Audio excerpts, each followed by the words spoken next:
Paz, meu nome é Luiz Andrade e esta noite eu quero compartilhar com você o que Deus tem falado ao meu coração e eu creio que vai ser de grande importância para a sua vida, para a minha vida, a partir da carta de 1 João, capítulo 1. Abra sua Bíblia.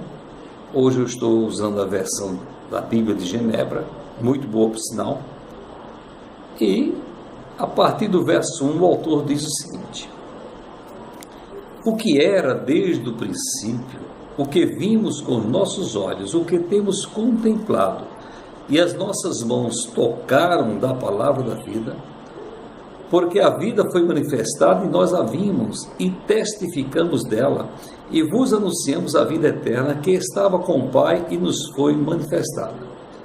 Primeiro ponto interessante a partir desse capítulo 1, verso 1, é que aqui é um testemunho do autor que vivenciou, testemunhou a Cristo Jesus.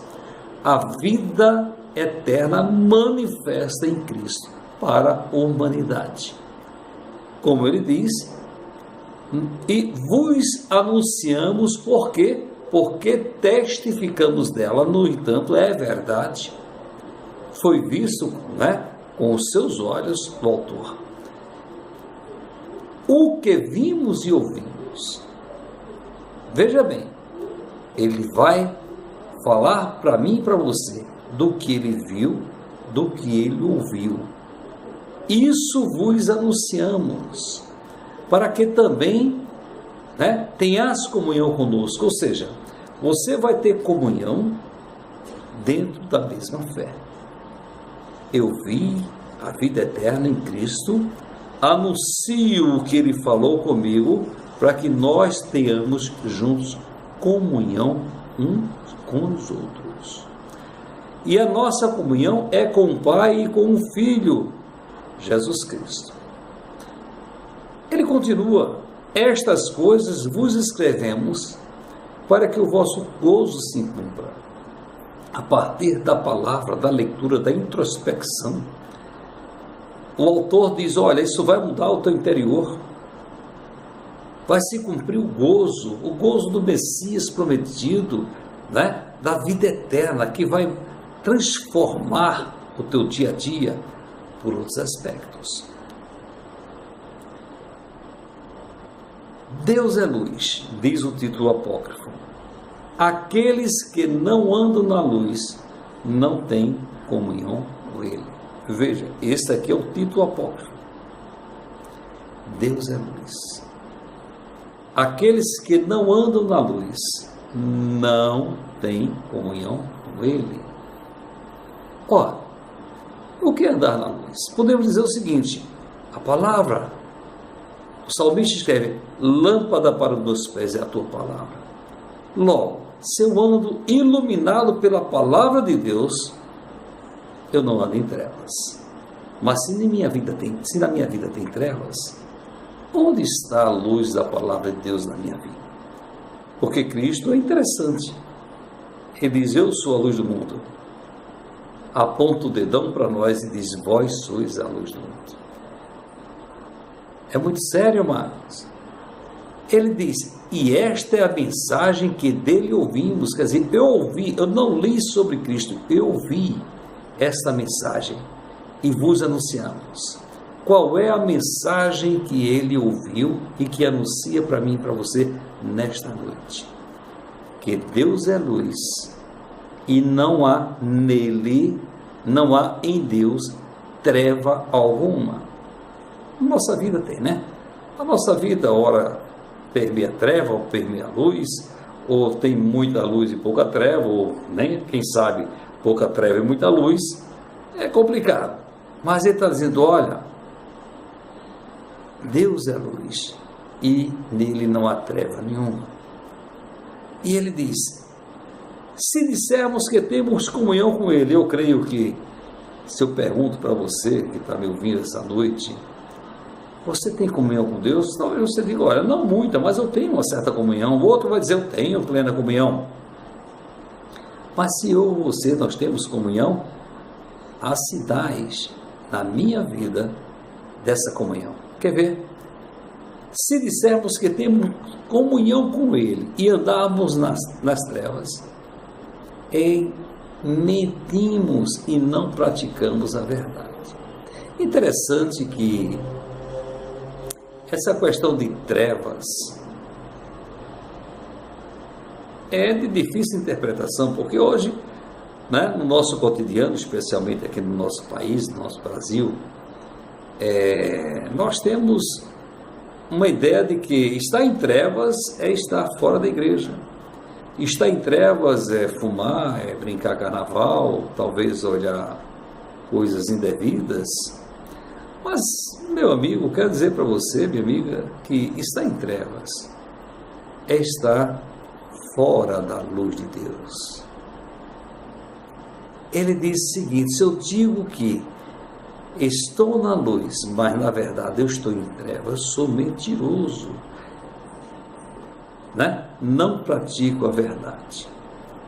Mas se andarmos na luz, veja que interessante, se andarmos, ele coloca um se andarmos na luz, como ele na luz está, ele está mostrando que não há um cisco de trevas em Deus.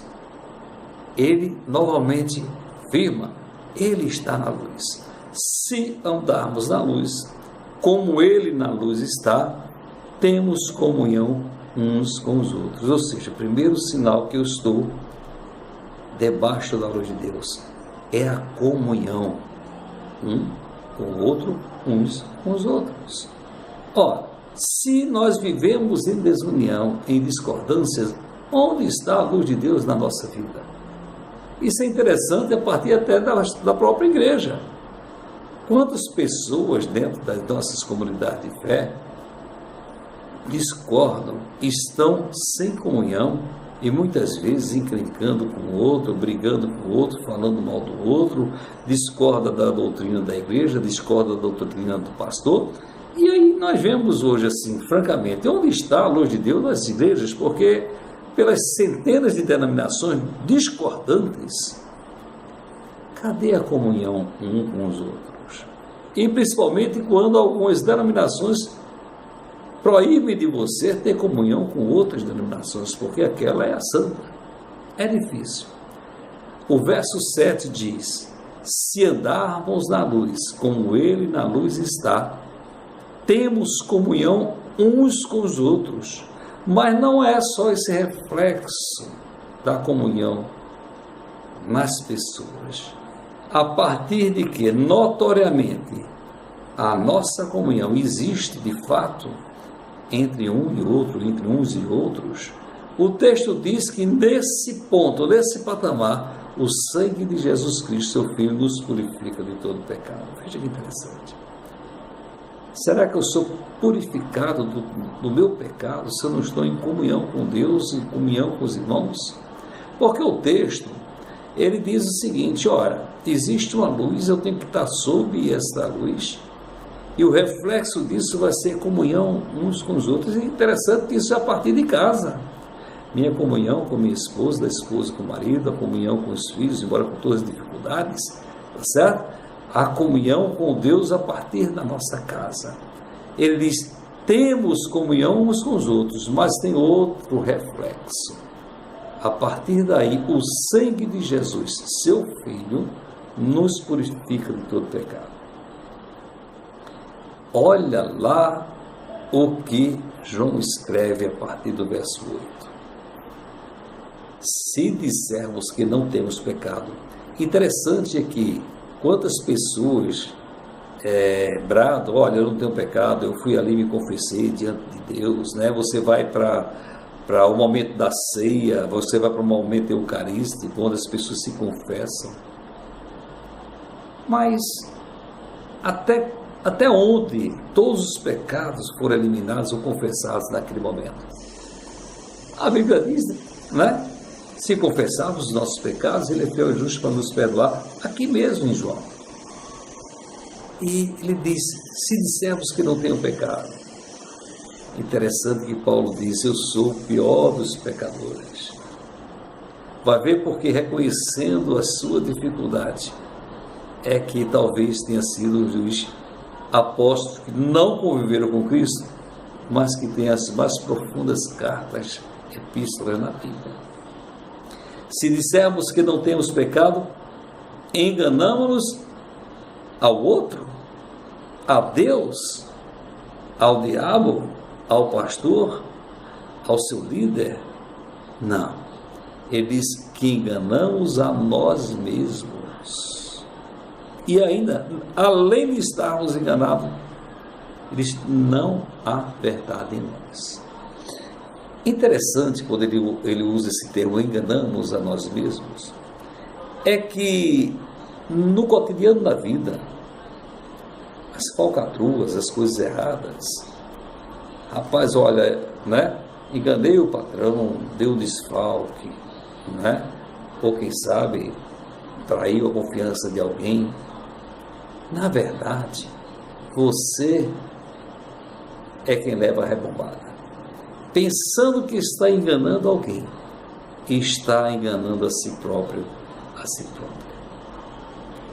Ora, enganamos-nos a nós mesmos e não há verdade em nós. Ora, e no verso 9,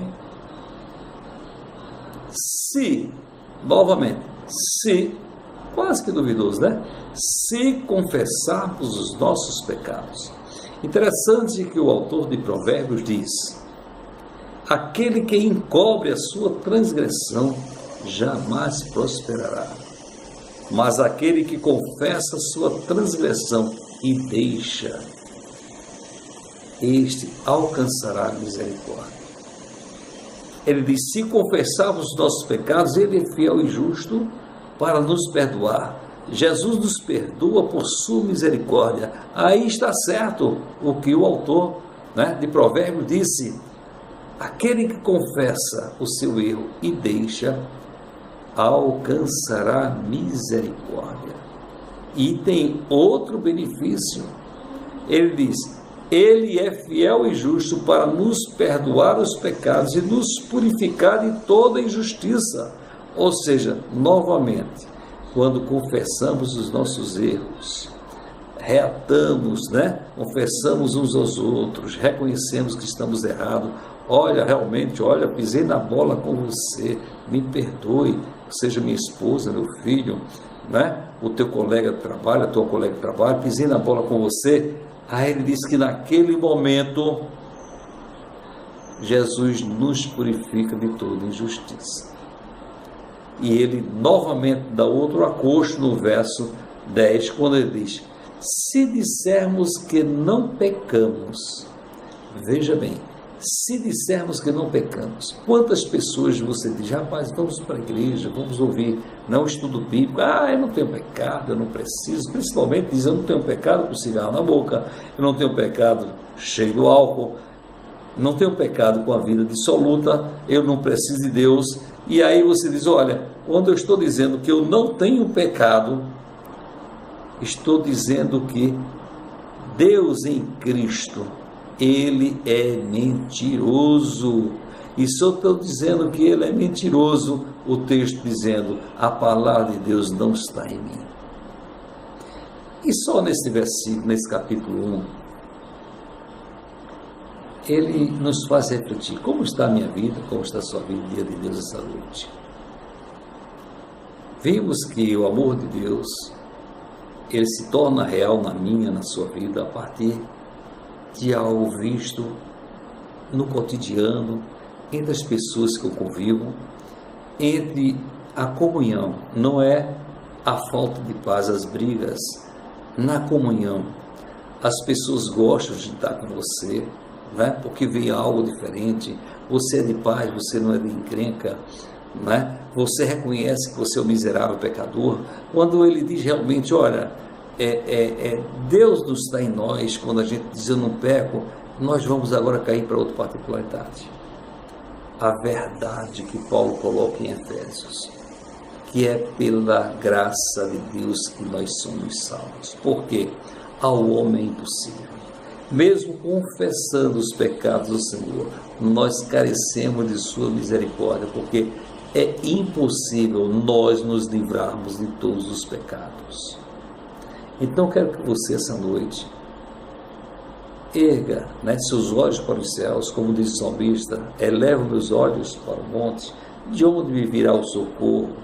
O meu socorro vem do Senhor, que fez o céu e a terra. Reconheça, como Paulo, eu sou o pior dos pecadores, eu careço de ti, Senhor.